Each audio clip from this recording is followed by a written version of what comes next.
تقرب الی اللہ کے دو مراحل بیان کیے اس حدیث میں. فرمایا وَمَا تَقَرَّبَ إِلَيَّ عَبْدِي بِشَيْءٍ أَحَبَّ إِلَيَّ مِمَّا افْتَرَضْتُهُ عَلَيْهِ. میرا بندہ جب میرا قرب حاصل کرنے کی کوشش کرتا، تقرب جو ہے باب تفاعل ہے، محنت سے کوئی کام کرنا، کوئی چیز حاصل کرنا محنت کے ساتھ، تقرب تعلم علم حاصل کرنا محنت کے ساتھ، مسلسل پہم جد و جہد کے ساتھ. من تقرب الی عبدی ما تقرب الی عبدی بشیء احب الی مما افترضته علیہ. میرا بندہ جب میرا قرب حاصل کرتا ہے تو جن چیزوں سے حاصل کرتا ہے ان میں مجھے محبوب ترین وہ ہیں کہ جو میں نے اس پر فرض کر دی. اس کے برعکس وما یزال عبدی یتقرب الی بالنوافل، اور نہیں ہوتا یہ کہ میرا بندہ میرا قرب حاصل کر رہا ہو نوافل کے ذریعے سے، یہاں تک کہ ایک مقام آ جاتا حتی احبہ، کہ میں اس سے محبت کرنے لگتا ہوں. فکنت سمعہ الذی یسمع بہ، پھر میں اس کے کان بن جاتا ہوں جن سے وہ سنتا ہے. اب دیکھیے یہاں میں نے کہا تھا ہوشیار کے رہبر دب تیغست قدم را، ہوشیار ہو جائیے. اب ایسا پل صراط کا مقام آ گیا ہے کہ ذرا ادھر سے ادھر ہوئے تو معاملہ خراب ہو جائے. اللہ بندے کا کان بن جاتا ہے. وہ بصرہ الذی یبصر بہ، میں اس کے وہ آنکھیں بن جاتا ہوں جس سے وہ دیکھتا ہے. اللہ اکبر، کیا مطلب ہے اس کا؟ کون سمجھے گا؟ وَيَدَهُ الَّتِي يَبْطِشُ بِهَا، اور میں اس کا ہاتھ بن جاتا ہوں جس سے وہ پکڑتا ہے.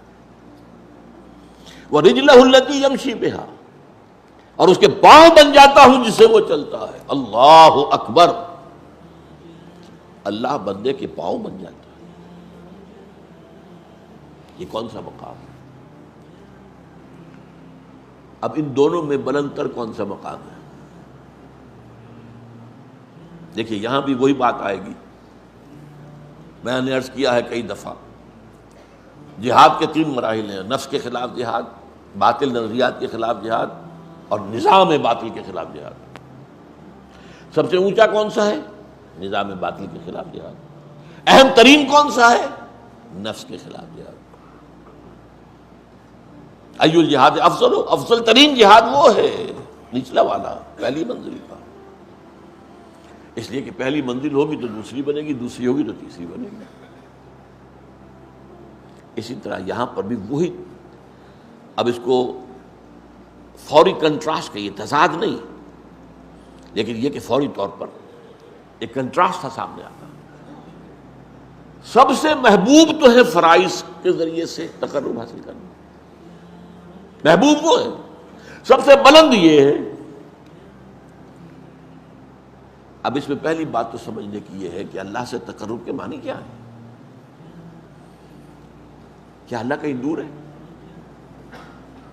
وہ سیڑھی چڑھ کے جانا پڑے گا اس کے پاس؟ یہ تو نہیں ہے. وہ تو میں نے آیت آپ کو سنا دی، سورہ قاف، وَلَقَدْ خَلَقْنَا الْإِنسَانَ وَنَعْلَمُ مَا تُوَسْوِسُ بِهِ نَفْسُهُ وَنَحْنُ أَقْرَبُ إِلَيْهِ مِنْ حَبْلِ الْوَرِيدِ. ہم نے ہی انسان کو پیدا کیا، ہمیں معلوم ہے اس کا نفس اندر سے کیا وسوسہ اندازی کرتا رہتا ہے. یہ نفس امارہ، ان النفس لامارۃ بالسوء، we know it. ہم ہی نے بنایا نا، وہ ساری خواہشات ہم نے رکھی اس نفس کے اندر، وہ سارے اینیمل انسٹنکٹس ہم ہی نے رکھے ہیں نا اس کے اندر. we know it. کیا گھڑی ساز کو پتہ نہ ہوگا گھڑی میں کون سے پردے ہیں؟ لیکن یہ کہ وَنَحْنُ أَقْرَبُ إِلَيْهِ مِنْ حَبْلِ الْوَرِيدِ، ہم اس سے قریب تر ہیں اس کی رگ جان سے بھی، سب سے بڑی جو رگ ہوتی ہے. تو اللہ تو اتنا قریب ہے، پھر تقرب کی کیا بات؟ یہ بات غور طلب ہے. اللہ قریب ہے، ہم دور ہیں. بہت پیارے اشعار ہیں: کرا جوئی چرا در پیچ ہوتا بھی، کہ اون پیداست تو زیر نقابی. کسے ڈھونڈ رہے ہو بھائی آ کر یہاں جنگل کی گپھاؤں میں اور غاروں میں اور پہاڑوں کی چوٹیوں پر؟ کسے ڈھونڈ رہے ہو؟ یہ پیچ و تاب کیا ہے تمہارے اندر؟ یہ فلسفہ اور یہ عقل اور اس کے گھوڑے دوڑا رہے ہیں ذات و صفات باری تعالیٰ کے بارے میں، یہ پیچ و تاب۔ اسی کشمکش میں گزری میری زندگی کی راتیں، کبھی سوز و ساز رومی، کبھی پیچ و تاب رازی، یہ پیچ و تاب۔ اقبال نے اس حرف پیچا پیچ کہا ہے، فلسفہ، منطق۔ کرا جوئی چرا در پیچ و تابی، کرا کہرا چرا چہرا، یہ فارسی میں اس طرح شعری ضرورت کے تحت یوں بنتے ہیں الفاظ کہ تو پیدا کہ او پیداست تو زیر نقاب، وہ تو سامنے ہے، ظاہر ہے، پردہ تو تمہاری آنکھ پہ پڑا ہوا ہے، زیر نقاب تو تم ہو۔ یہی وجہ ہے جنہیں عام طور پہ داتا بخش کیا دیا جاتا ہے، شیخ عثمان بن علی الجلابی ثم حجویری ثم لاہوری، ان کی کتاب یہ تصوف کی بالکل ابتدائی کتابوں میں سے ہے، کشف المحجوب، بالکل ابتدائی، امہات الکتب میں سے تصوف۔ نام کیا ہے؟ کشف المحجوب۔ حجاب میں ہم آئے ہوئے ہیں، وہ تو ہے، ہر جگہ ہے، وہ معکم اینما کنتم، تم جہاں بھی ہوتے ہو تمہارے ساتھ ہوتا ہے۔ اب یہ پھر بڑا خطرناک مسئلہ، اس پہ بڑی بحثیں، کیا اللہ یہاں ہے؟ وہ تو کہہ رہا جہاں بھی تم ہوتے ہو میں ہوتا ہوں۔ اب اس میں ایک تعویل کی گئی، صفاتی طور پر ہوتا ہے کہ وہ ہماری ہر بات کو دیکھ رہا ہے، وہ کہیں دور بیٹھا ہوا، یہ ایک خاص تصور ہے جو اکثر کم سے کم جو بھی ذہن و فکر کی کوئی اونچی سطح رکھتے ہوں وہ اس کو قبول کرنے کو تیار نہیں۔ اللہ کسی جگہ پر محدود ہے؟ نہیں۔ کیسے ہمارے صاحب نہیں جانتے؟ اس میں یہ ہے اصل میں جو بچانے والا راستہ ہے۔ اللہ دیکھتا ہے، کیسے دیکھتا ہے ہم نہیں جانتے۔ کیا اس کی آنکھیں اس طرح کی ہیں؟ کیا اسے بھی دیکھنے کے لیے روشنی کی ضرورت ہوتی ہے؟ بہت سے جانور ہمیں معلوم ہے جو بغیر روشنی کے دیکھتے ہیں، اللہ کیسے دیکھتا ہم نہیں جانتے۔ وہ سنتا ہے، یہ جانتے ہیں ہم، کیسے سنتا ہم نہیں جانتے۔ وہ ہمارے ساتھ ہے، اس میں کوئی شک نہیں، کیسے ہے یہ ہم نہیں جانتے۔ اس کیسے کی کھود کرید میں جب پڑے تو وحدت الوجود نکل آیا، وحدت الشہود نکل آیا، وہ فلسفے بڑے بڑے نکل آئے، وہ عقل و خرد کی بڑی اونچی منزلوں پر جا کر آدمی کی کچھ سمجھ میں تو آ سکتے ہیں، ورنہ اسی میں کفر ہے۔ اس کا ہر چیز اللہ ہے، اس کا مطلب ہے اس میں سے وہی پھر ہماؤس نکل آیا۔ یہ سارے فلسفے انسانوں نے اسی سوچ میں تو نکالے ہیں۔ لیکن یہ کہ میں نے کہا تھا نا کہ ہوشدار کے رہبر دب تیغست قدم راہ، تو اس اعتبار سے تقرب کا مفہوم کیا ہے کہ اللہ کی طرف باطنی طور پر بڑھنا، اور بڑھنے کے لیے کہیں دور جانے کی ضرورت نہیں ہے، اپنے ہی اندر۔ وہ جو میں نے بارہا آپ کو سنایا ہے شعر عبد القادر بیدل کا، ستم است گر ہوست کشد کے بسیر سر و تھمن درا، تجھے غنچہ کم نہ دمی دئی درے دل کشا بچمن درا۔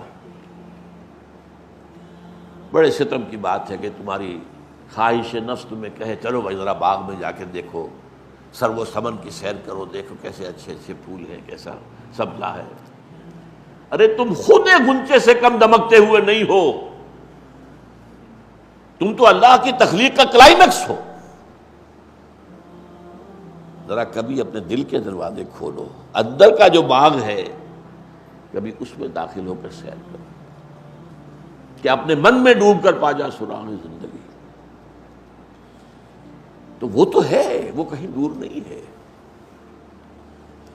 تم جو ہے اس کی طرف متوجہ نہیں ہو۔ تمہاری ساری توجہ جو ہے دنیا کی طرف ہے، تمہاری ساری بھاگ دوڑ دنیا کے لیے، تمہاری ساری سوچ بچار دنیا کے لیے، تم اس کی طرف متوجہ نہیں ہوتے۔ ہم تو مائل بکرم ہیں، کوئی سائل ہی نہیں، راہ دکھلائیں کسے رہنم منزل ہی نہیں۔ یہ جو حدیث میں آتا ہے کہ رات کے آخری حصے میں اللہ سمائے دنیا تک اتر آتا ہے، کیسے اتر آتا ہے یہ ہم نہیں جانتے۔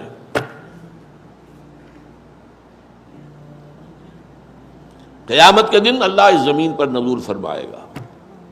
وجاء ربک والملک صفا صفا، میدان قیامت اسی زمین پر ہوگا. قصہ زمین برسر زمین طے ہوں گے. اللہ آئے گا. وَيَحْمِلُ عَرْشَ رَبِّكَ يَوْمَئِذٍ ثَمَانِيَةٌ، 8 فرشتے اللہ کے عرش کو تھامے ہوئے ہوں گے اور وہ نزول فرمائے گا. پھر وہ عدالت خدا بندی لگے گی، حساب کتاب ہوگا. کیسے ہم نہیں جانتے. اس اعتبار سے